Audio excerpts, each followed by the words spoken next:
안녕하세요. 저는 국립해양생물자원관의 김일훈 연구원이라고 합니다. 저는 해양 파충류를 주로 연구하고 있는데요.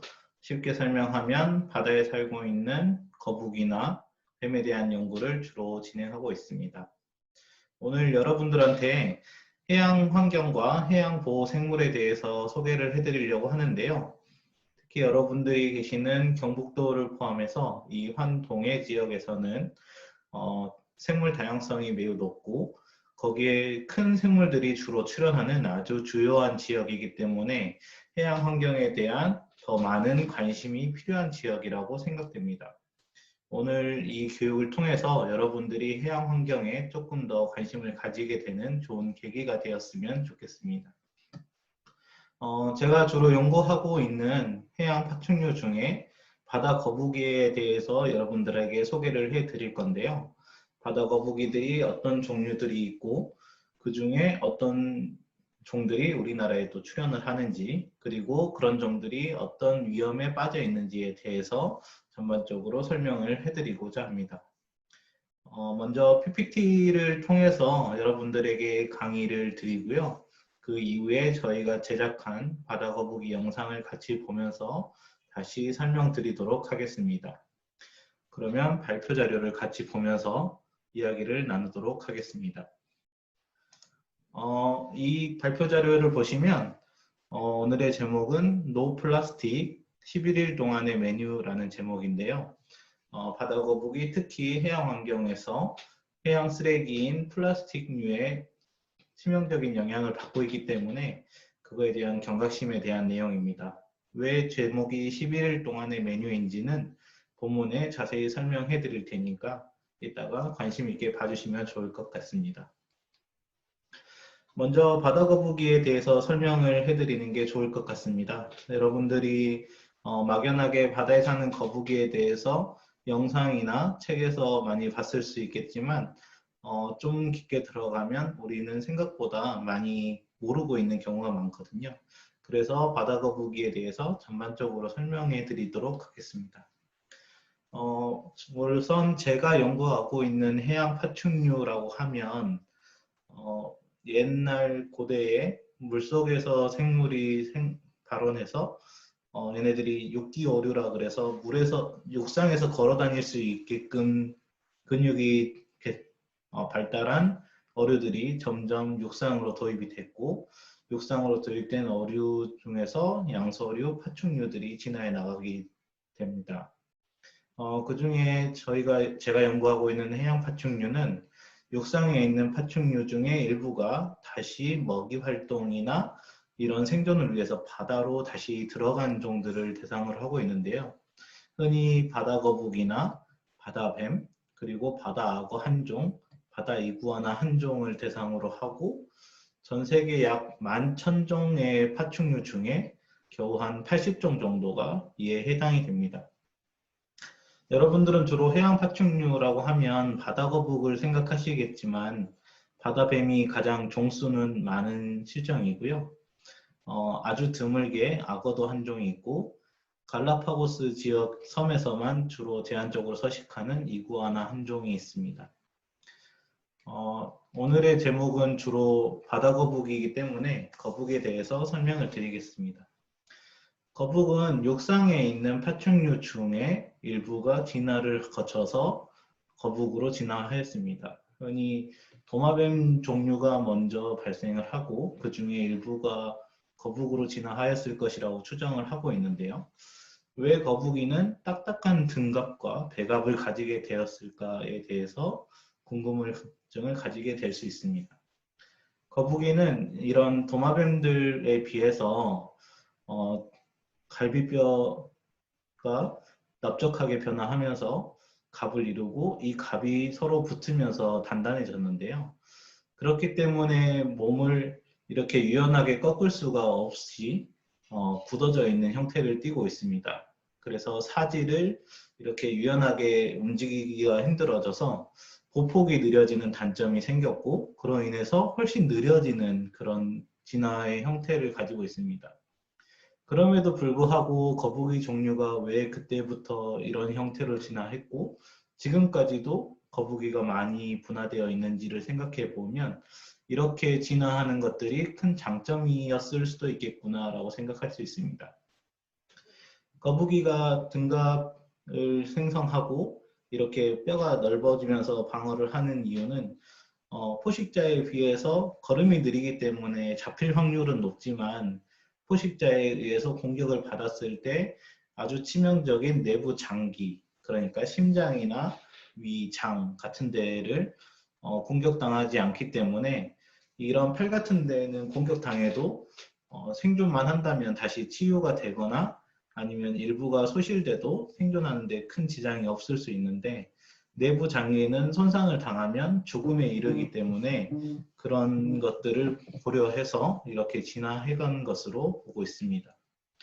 거북이는 공룡들이 주로 활동하게 되는 그런 시기보다 이전에 페른기 시대의 육상의 이런 도마뱀류에서부터 진화를 한 것으로 알려져 있는데요.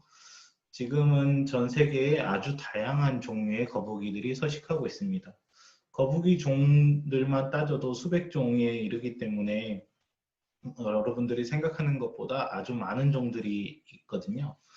거북이는 이 서식하는 환경에 따라서 다양한 형태적인 특징을 가지고 있습니다. 아주 대표적으로 보이는 이런 육지거북류부터 해가지고 점점 수생 환경에 적응해 가면서 점차 발톱이 짧게 노출되고 지느러미가 생기고 몸이 납작해지면서 종국적으로는 이렇게 바다에 서식하는 바다거북이까지의 이런 형태적인 변화를 가지면서 진화를 했는데요. 크게 보시면 육상에 사는 거북이는 바다거북이에 비해서 짧고 단단한 다리와 날카로운 발톱 그리고 높은 등갑을 가지고 있습니다. 이러한 형태는 발톱 같은 경우는 먹이를 찢어 먹는다거나 육상에서 땅을 지지하고 앞으로 나갈 때에 이렇게 걸 수 있는 고리 역할을 하기 때문에 유용하고요.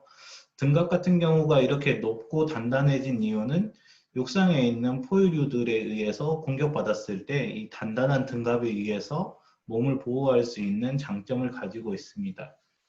그에 반해 바다거북은 발톱이 거의 보이지 않을 정도로 변화되었고 이 납작한 노의 형태를 가짐으로써 바다에서 헤엄치기 용이하게 변화한 특징을 가지고 있습니다.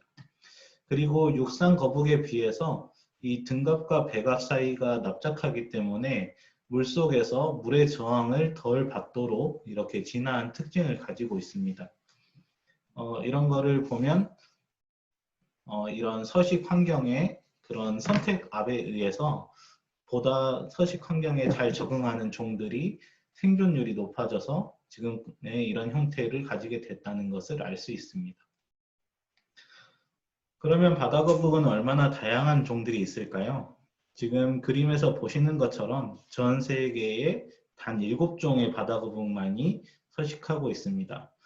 여러분들이 바다거북에 혹시 관심을 가졌으면 이런 장수거북이라든지 붉은 바다거북, 푸른 바다거북에 대한 영상을 많이 보셨을 텐데 우리나라에는 이 세 종과 함께 메부리 바다거북과 올리브 바다거북 총 5종이 서식을 하고 있습니다. 바다거북은 크게 이 가죽의 등갑을 가죽으로 등갑과 배갑이 덮여 있는 장수거북 종류하고 단단한 등갑을 가지고 있는 나머지 바다거북으로 쉽게 구분을 할 수 있고요. 그 이외에 이 종들 사이에서는 이 등갑에 있는 갑판 판의 개수라든지 부리의 모양 그리고 눈과 눈 사이에 있는 비늘의 개수 등으로 종을 구분하게 됩니다. 전 세계에 7종의 바다거북이 있는데 이 종들은 국제적으로 개체수가 많이 감소하게 있고 사람이나 아니면 포식자들에 의해서 포식이 되기 때문에 국제적인 멸종위기에 처해 있습니다. 그래서 이 국가 간 거래에 관한 협약을 가지고 있는 사이테스에 의해서는 부속서 1급으로 지정되어서 학술적이나 전시 협의를 통해서 이렇게 옮기는 걸 제외하고 개체의 수입이 금지되어 있는 그런 종입니다. 외국에 판매를 할 수 없기 때문에 개체를 야생에서 잡을 수 없게 하는 그런 보호 활동을 하고 있습니다. 그와 함께 세계 자연보전연맹이라고 하는 IUCN은 많이 들어보셨을 것 같긴 합니다. IUCN에서는 이 7종의 바다거북을 각각 위급종이나 위기종, 취약종으로 지정해서 멸종위기 종으로 지정하여 보호하고 있습니다. 그와 함께 우리나라에서도 이 장수거북, 푸른바다거북, 매부리바다거북, 붉은바다거북을 해양보호생물로 지정을 해서 이들을 포획하거나 훼손하지 못하게 하고 있고 이 종들을 자연에서 더 잘 살 수 있도록 도움을 주기 위한 노력을 하고 있습니다. 최근에 우리나라에 서식하는 것이 확인된 올리브 바다거북 같은 경우에는 이제 해양보호생물로 추가 지정하기 위해서 협의를 하고 있는 단계에 있습니다.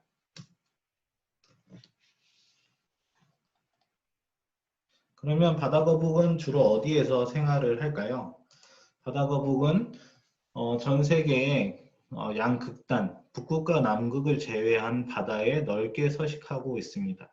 바다거북은 수천 미터를 회유하면서 자기 집을 돌아가서 번식을 참여하게 되는데요.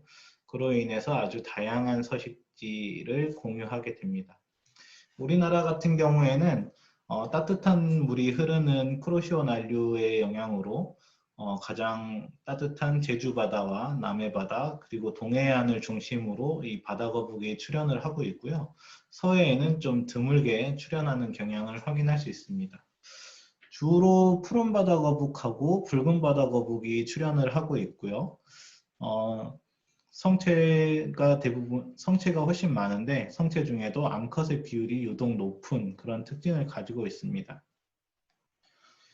그러면 우리나라에서는 이런 바다거북에 대해서 어떤 연구들을 하고 있을까요?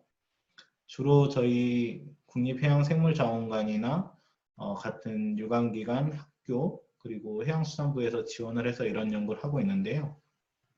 일단 바다거북은 국제적인 멸종위기 종이기 때문에 이 종을 잡아서 연구하는 게 현실적으로 너무 어려운 문제가 있습니다. 그리고 개체를 보호하기 위해서도 거북이를 우리가 포획하는 것은 최소화해야 되는 상황입니다.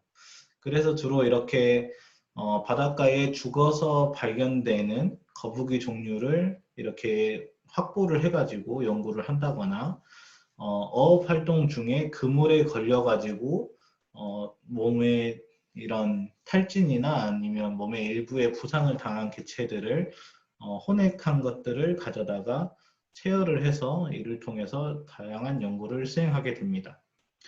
주로 우리나라에 어디에 거북이들이 출현을 하게 되고 이 거북이들은 유전적으로 고려해 봤을 때 어느 지역에서 태어나서 우리 지역에 왔을까에 대한 연구들을 기본적으로 하게 되고요. 그 외에 구조된 개체를 사육하면서 아니면 아쿠아리움 같은 데에서 전시되는 개체를 사육하면서 이 종들에 대한 인공적인 증식을 하면서 개체 수를 확보하기 위한 노력을 하고 있습니다. 그리고 이렇게 구조되어서 치료가 된 개체들이나 아니면 아쿠아리움 같은 데에서 인공적으로 알을 받아서 새끼를 받은 개체들 같은 경우에는 다시 자연으로 돌려보내주는 활동을 하고 있습니다. 이런 개체들은 구조된 개체들은 몸의 치유를 다 마치고 나서 바다로 돌아가기 때문에 건강을 회복해주는 그런 기능을 하고요. 그 외에 아쿠아리움에서 태어난 알을 부화시켜서 바다로 다시 돌려보내는 활동을 통해서 바다에 있는 야생 개체 수를 회복하고 이 중에 일부가 다시 번식에 참여하여 거북이의 개체 수를 회복할 수 있도록 노력하고 있습니다. 그를 통해서 방류되는 개체를 대상으로 여기 보시는 인공위성 추적기를 개체에 붙여서 이 신호를 통해서 거북이가 수면에 올라왔을 때 위성으로 신호를 보내게 되고 이거는 지상에 있는 수신기가 받아서 우리한테 데이터를 주게 됩니다.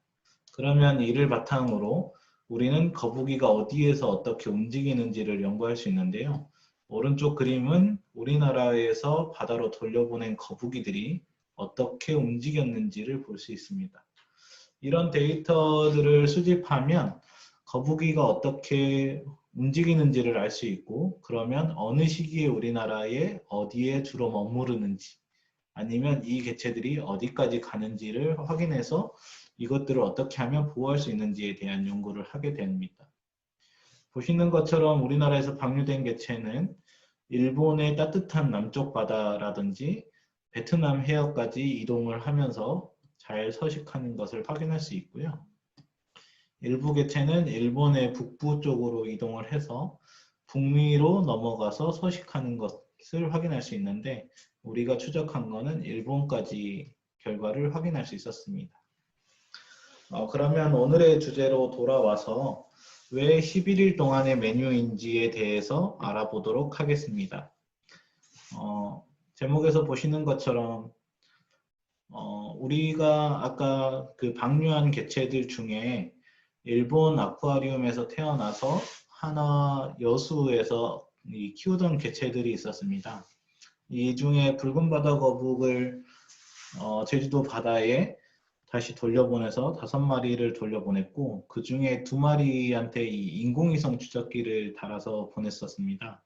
그래서 이 거북이가 실제로 어떻게 움직이는지, 어디까지 돌아가는지 뭐 이런 것들을 확인하기 위해서 보냈었는데요.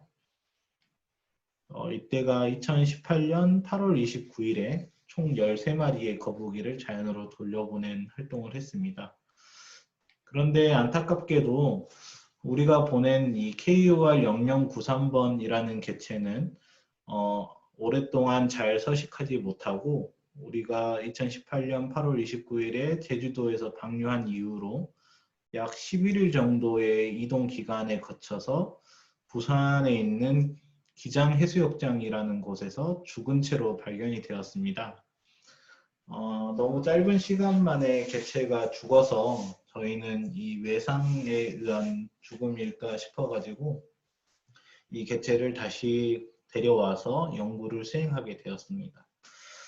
여기 보시면 KUR0093번이라고 하는 개체는 우리나라에서 바다로 가는 거북이들한테 번호를 붙이게 되는데요.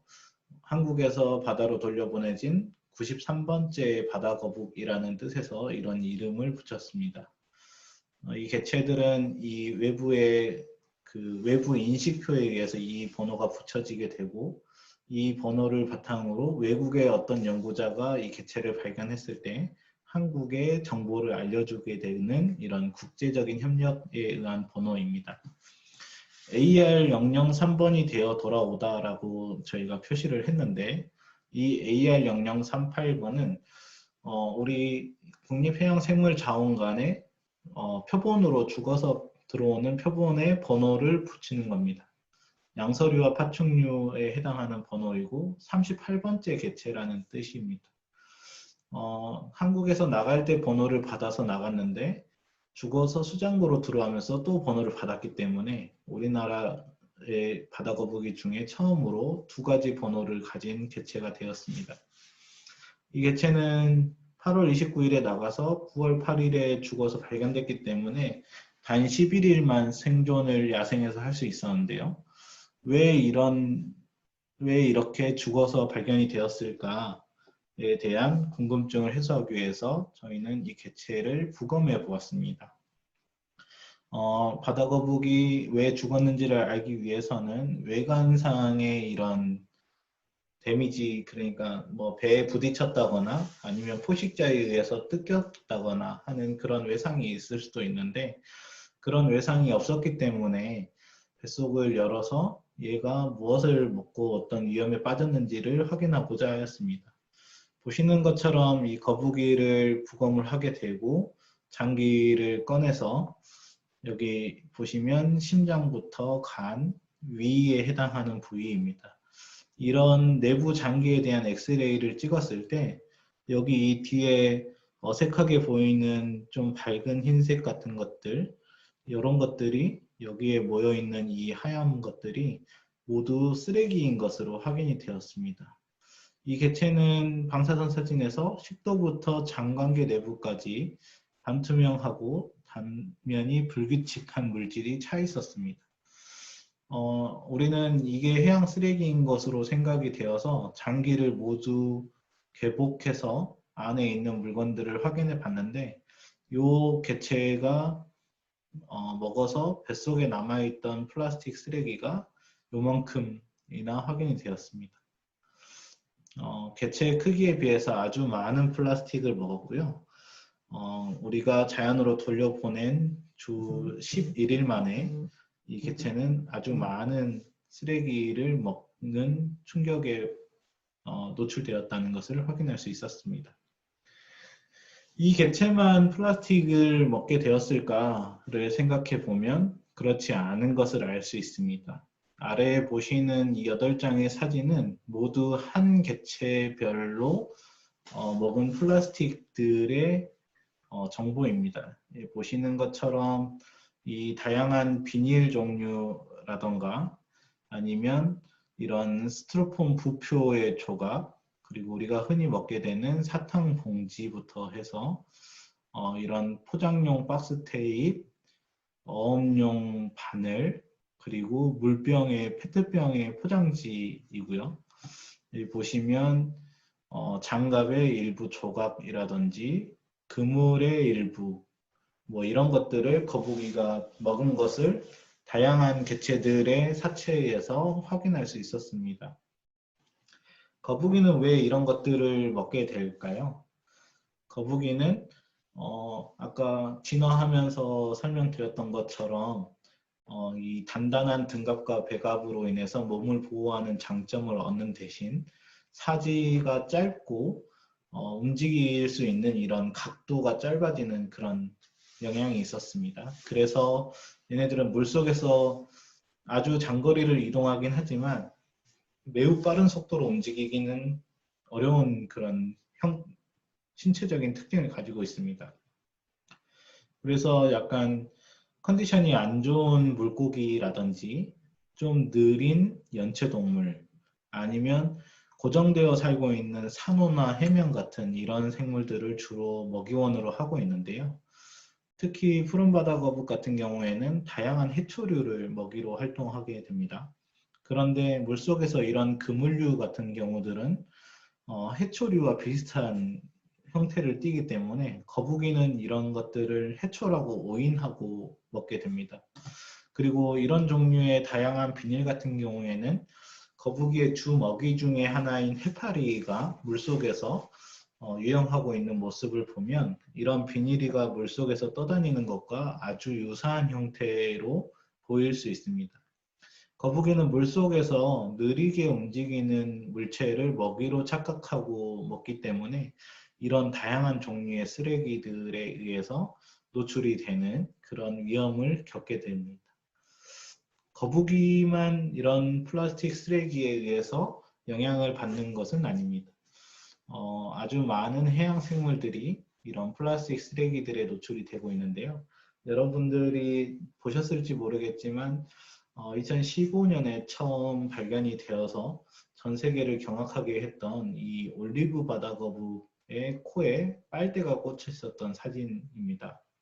이 빨대는 한 10cm 정도 되는 것으로 알려져 있는데 이 거북이들은 한번 이런 거에 노출이 되게 되면 이런 것을 떼어내기가 너무 힘듭니다. 왜냐하면 사람처럼 이 손가락이 없기 때문에 이 노처럼 생기는 발로는 이런 거를 빼는 게 현실적으로 너무 어려운 문제가 있습니다.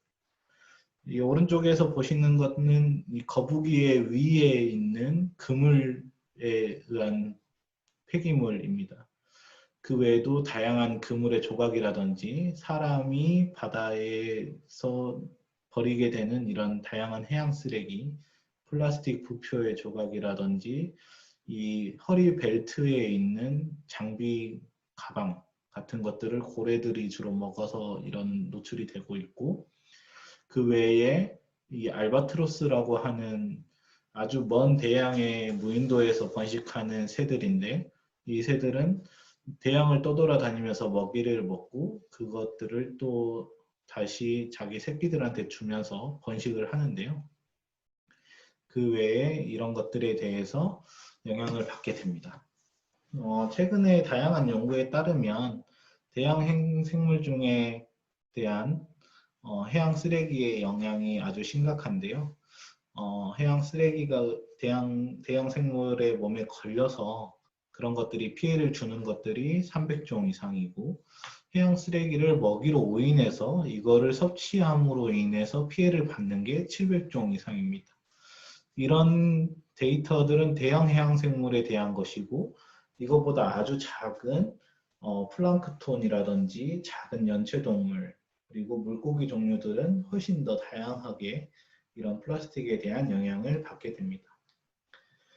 그래서 지금의 해양 환경에서 이런 오염된 플라스틱 같은 것들이 이 다양한 해양 생물들한테 큰 영향을 미치고 있고, 이 생물들은 먹이사슬을 통해서 점차 상위 단계의 생물들한테 옮겨지고 결국은 인간에게까지도 영향을 미치게 될 우려가 있습니다.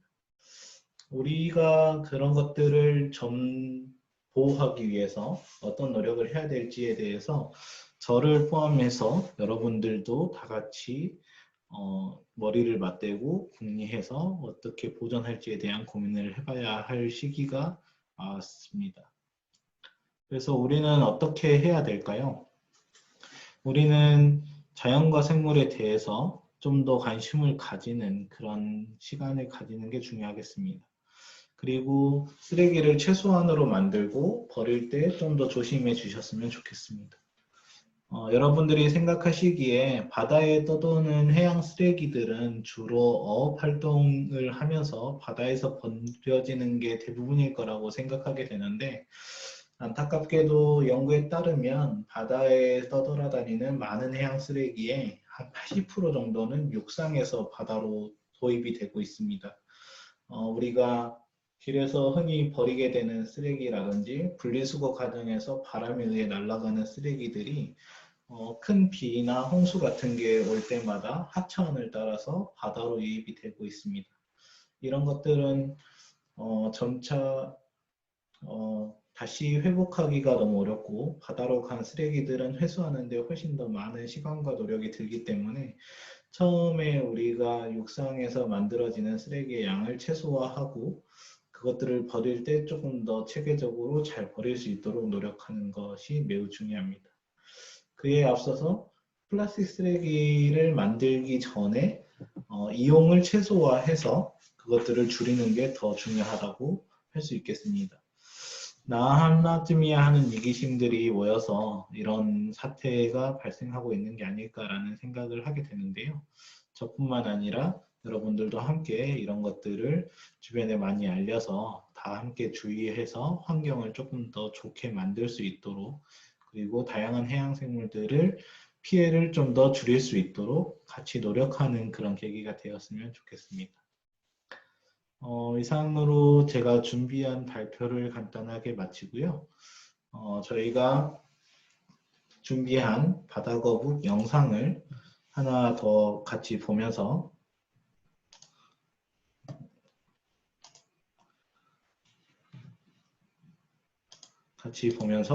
이야기를 나누도록 하겠습니다. 다음의 영상은 저희가 여러분들에게 바다거북에 대해서 소개하기 위해서 제작한 바다거북 홍보 영상입니다. 아까 제가 설명드렸던 것들에 대한 내용들이 전반적으로 포함되어 있고, 실제로 PPT나 그런 제가 설명한 것으로 보는 것보다 이렇게 직접 보시는 게 더 시각적으로 이해하는 데 도움을 줄 수 있기 때문에 같이 보면서 설명을 더 드리도록 하겠습니다. 보시는 거는 푸른 바다 거북인데 물속에서 자유롭게 헤엄치는 것을 볼 수 있습니다. 여기는 여수 아쿠아리움의 협조로 촬영된 메부리 바다 거북 사진입니다. 바다 거북은 해양수산부가 지정한 해양보호생물로서 4종이 지정되어 있는 상태입니다. 설명드린 것처럼 전 세계에 7종의 바다 거북이 서식하고 있고, 그 중에 가장 대표적인 종이 푸른 바다 거북이라고 하는 종입니다. 그 다음에 붉은 바다 거북이 전 세계로 넓게 분포하고 있고요. 이 종은 부리가 뾰족해서 매의 부리를 닮았다 그래서 매부리 바다거북이라고 불리는 종입니다. 다음은 올리브 리들리 시터틀, 지금은 올리브 바다거북이라고 불리는 종이고요. 또 캠프 리들리 시터틀, 이 종은 우리나라에는 출현하지 않는 종입니다. 이 종은 납작거북이라고 보시면 되겠고, 마지막으로 장수거북이라고 하는 종이 있습니다. 이 종은 다른 종과 다르게 가죽으로 온몸이 둘러싸여 있는 특징을 가지고 있습니다. 아까 설명드린 것처럼 바다거북이들은 크로시오 난류를 바탕으로 따뜻한 물이 흐르는 지역에 주로 서식을 하게 되는데요. 우리나라에서 가장 따뜻한 해역인 제주도를 중심으로 남해안부터 동해안으로 이렇게 개체를 출현하고 있습니다.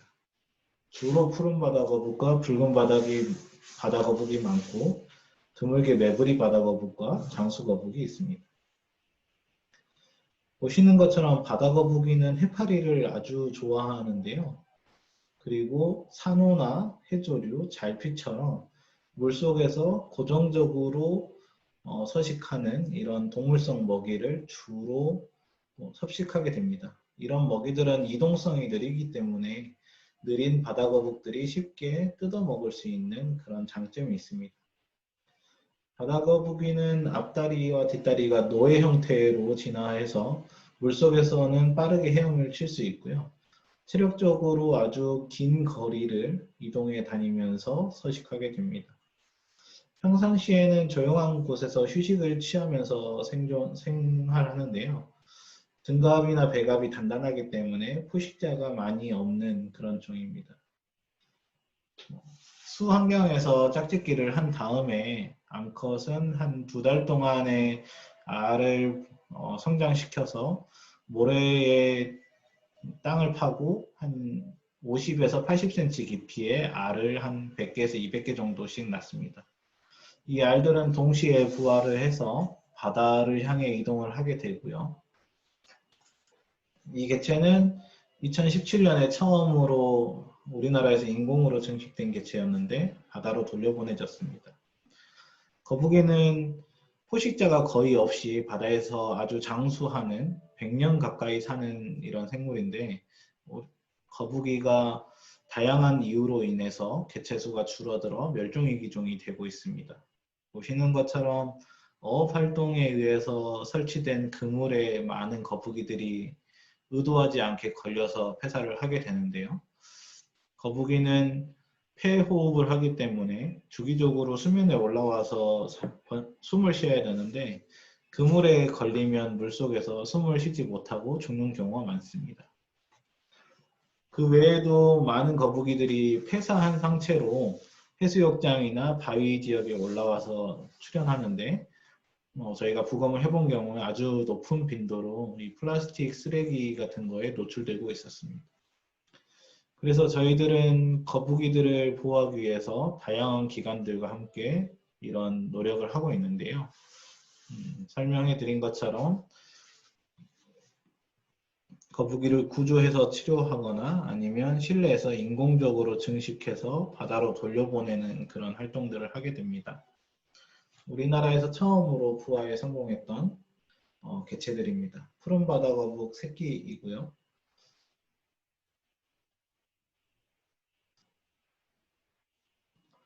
다음은 붉은 바다거북 새끼입니다.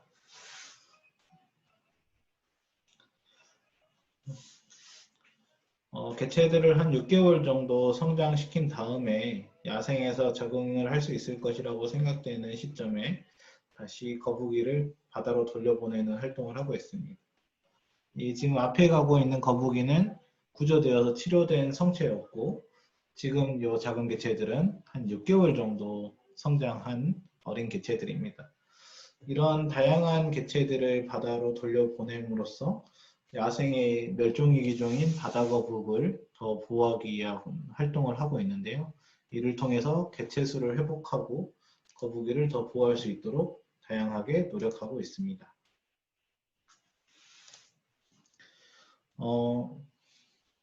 지금까지 우리나라의 해양보호 생물인 바다거북에 대해서 여러분들에게 설명을 드리는 시간을 가졌습니다. 직접 여러분들이 앞에 있는 상태에서 설명을 드렸다면 좀 더 쉽게 가까이 다가가면서 설명을 할 수 있었을 텐데, 그리고 여러분들이 궁금증 같은 거를 저에게 물어보시면 거기에 대해서 답변을 드리는 좋은 시간이 될 텐데, 안타깝게도 이렇게 온라인상으로 교육 자료를 설명드리게 되어서 아쉬운 마음이 큽니다. 혹시라도 여러분들이 공부를 하시다가 바다거북이나 아니면 바다뱀과 같은 해양 파충류에 대한 궁금증이 생기게 된 경우에는 주저하지 마시고 저희 국립해양생물자원관의 저 김일훈 연구원을 찾아서 문의를 해주시면 성실히 답변해 드리도록 노력하도록 하겠습니다. 그 외에도 아까 PPT에서 발표했던 노플라스틱 11일간의 메뉴에 해당하는 전시를 저희 해양생물자원관에서 하고 있고요. 그때 거북이가 밖에 나갔다가 죽어서 발견됐던 개체도 지금 박제를 만들어서 전시를 하고 있기 때문에 관심 있으신 분은 이 자료를 찾아보거나 저희 자원관에 찾아오시는 것도 좋을 것 같습니다. 이상으로 해양보호생물인 바다거북에 대한 설명을 마치도록 하겠습니다. 저는 국립해양생물자원관의 김일훈 연구원이었습니다. 감사합니다.